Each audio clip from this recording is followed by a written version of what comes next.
Hi there, welcome to Taka's Reviews. As you see, it is a Viking theme today. Ahoy! Look at the Norwegian fjords, it's great, and that's, of course, it's ours to conquer.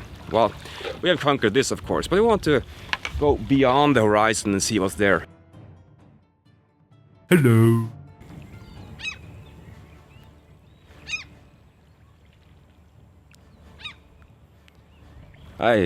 I'm trying to imitate Ragnar and how he has kind of the reverberations in the mouth, you know, and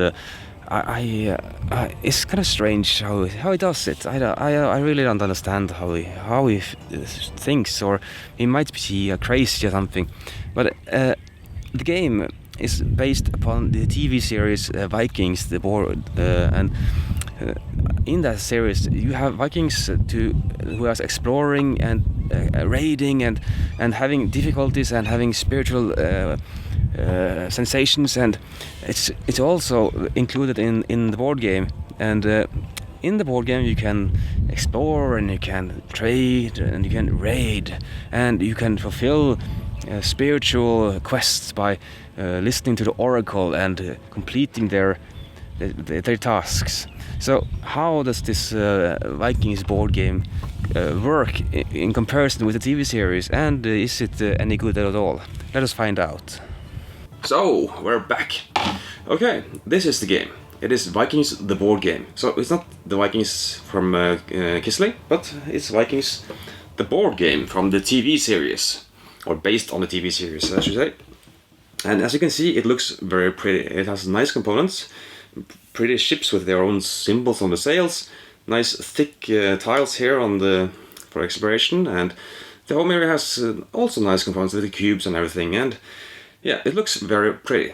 So in this game you are exploring and of course raiding and trading and maybe doing something at the home, but you also need to do prophecies from the seers, and if you fulfill them you will gain bonus points or bonus stuff.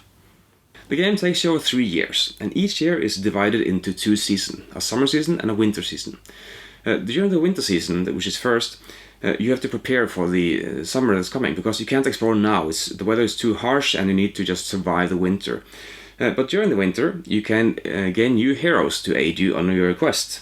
And you can also talk to the seer, who will tell you about the prophecy, and if you fulfill this prophecy, you will gain benefits from this. You can also prepare for the summer by buying food and linen and cargo and warriors, of course. But when the summer comes, you are able to explore. But maybe you don't want to explore yet because you're not prepared enough. So you can spend days here at your village to speak with the Jarl, speak with the seer, recruit warriors, gain clothing so you can survive the harsh weather, and food, of course, to survive the time it takes.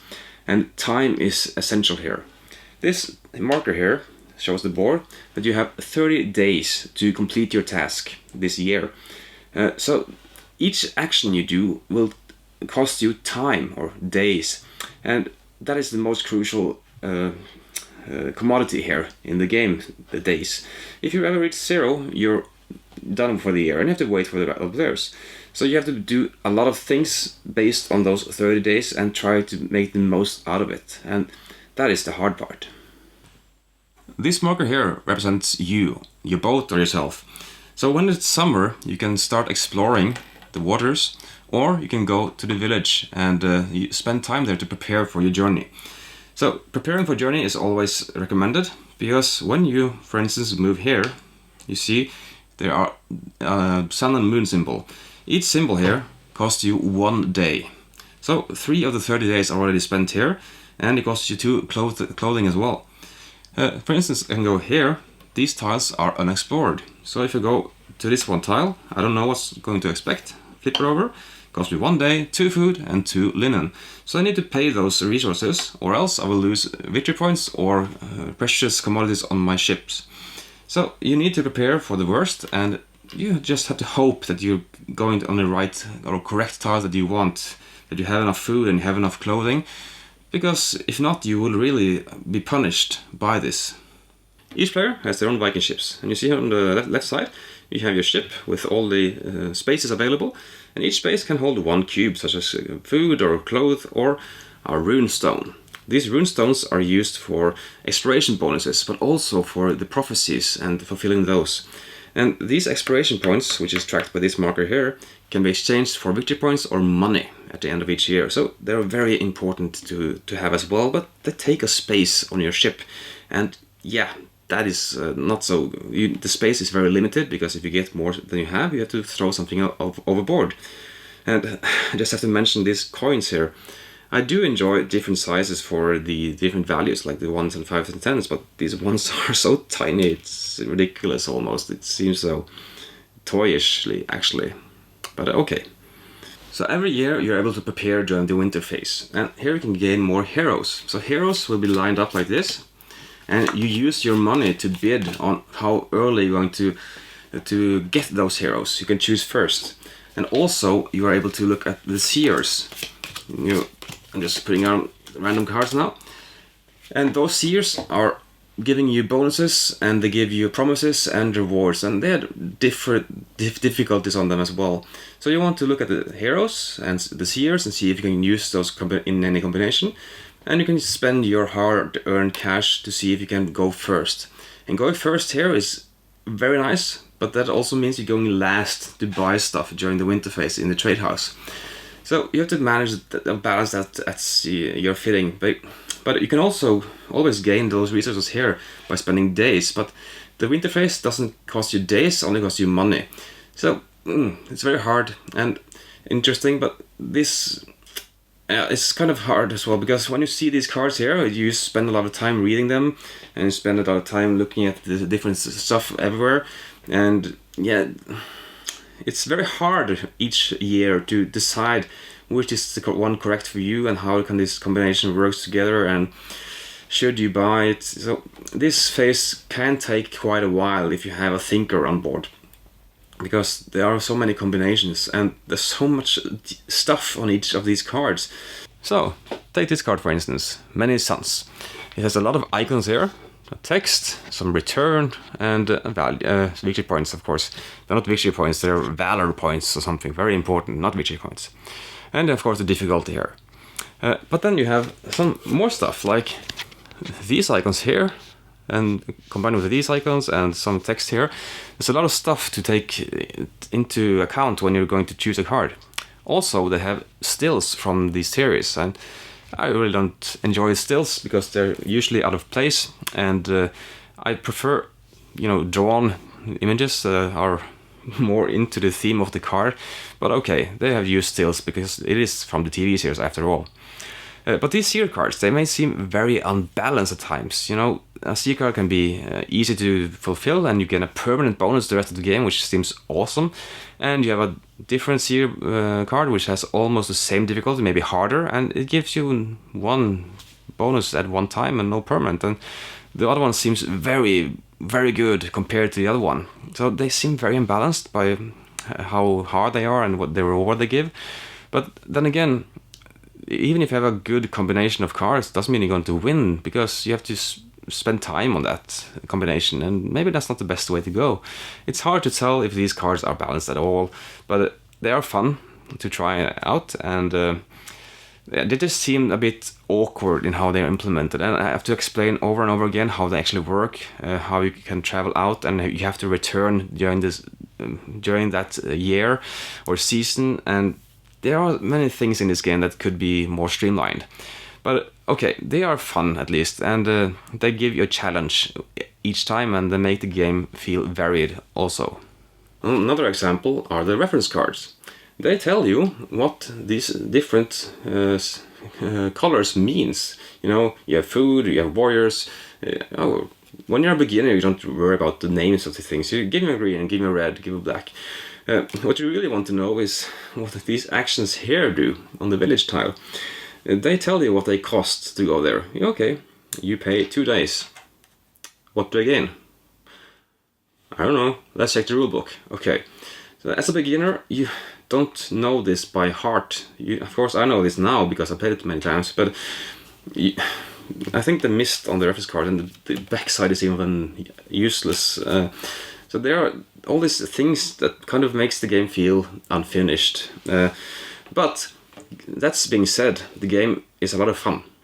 It's fun to explore and try to outmaneuver your friends and be first here and there and time it correctly. And when you reach land, you can raid stuff or gain clothes or trade. You can do all sorts of things here. And if you manage to go back during the same year, you can also deliver the prophecies and get more bonus points at that, and deliver spoils and get money or points. And you have so many decisions to go by in this game. And the next year we'll add a new set of tiles here, and you have 5 more days to explore, and they are more lucrative, and you want to go out and you want to go out and do stuff here. That's the most beneficial things, especially with the seer cards, which really encourages you to go out and complete this task and such and such. And the next year even another row is added with tiles. You see here a lot of tiles, and it's exciting. It is. So even though the game feels a bit unpolished and it could be better at certain areas, once you get into the game, it is interesting and fun to play, and try to combine the certain elements and use your skills just to win the game. And yeah, it is exciting. It is. And a big thanks to my Patreon supporters who have voted this game to be reviewed. So I hope this has taught you about the game and whether it's something for you or not. And if you're watching this and enjoying this, please check out my Patreon account, and you also can vote for the next game I'll interview at patreon.com/Takras. And yeah, thank you for watching, and please leave a comment as well. So, okay, Vikings the board game. How is it working out? It's kind of hard to say, actually. I feel that this is an uncompleted game, an underdeveloped game. It's not complete. I try to look after the designers of the game, and it's on the Board Game Geek you have several of the designers who is behind the game. The box doesn't even say who has designed at all, and so you kind of feel it in the game as well. It's a lot of cooks to make the same meal, and you get a lot of mess, and it's very hard to really feel that the game is complete. And that is the one problem I have with the game. It just feels incomplete. But the game itself, I truly enjoy. I do. Okay, I'm going to start normal English here. I like the game. I do. You always have an element of building up your strength and trying to combine certain elements, such as the seer cards. They're very powerful. They can give you a lot of points, but they also give you rewards as well. And those rewards can be used to really build upon the other rewards, and you can really get a lot of things at the same time. And I really do like that you can plan ahead and use the information you have to your benefit. And yeah, the turn order is also very important to get things done first. And so the game itself, it really makes sense. It does, but it doesn't feel complete anyway. So I think they should have developed it a bit more. But as a whole, I do enjoy this game. I do. There might seem blasted high-tech longboats. The elements in the game might seem a bit random or unbalanced, like the characters, for instance. For some reason, Björn can fish in the fjords, and Ragnar can look ahead and explore. Shouldn't that be like Floki or something? So the abilities doesn't really match the characters in themselves, but okay, enough about that. But the abilities seems a bit unbalanced, and if you get one seer card that benefits you the rest of the game and the other one doesn't, you might feel a bit, okay, why is he getting all the good stuff and I have to do it all the way? But then again, when it comes to the end, there's so many points to get there, and it doesn't matter if he had the best card and it seemed that he has all the benefits. You can still win with a lot of points because there's so many opportunities here in this game to score points. So I'm not sure if it's just random or if it's... Yeah, you do have control. You do. There is no dice here, or at least one die, but it's only used the tiebreaker. But I can win the game if I go for my strategy, and the other ones not care so much about those. As long as I'm alone, I can try to win the game. But as soon as you have conflict, you really feel that you're not there alone, and you will lose a lot of points, especially the exploration points. So I'm not sure. Is it random? Maybe, but I'm leaning towards no, not that random. You do have control, and there is a lot of strategy involved, and you can really plan ahead. That's my feeling of the game anyway. Okay, so this is Vikings, the board game. I like it that they use an IP to promote a board game, and as long as it's not Vikings Monopoly or something like that, I'm very happy. And I like to see that they have actually developed a good game here. It is a good game. It's just underdeveloped.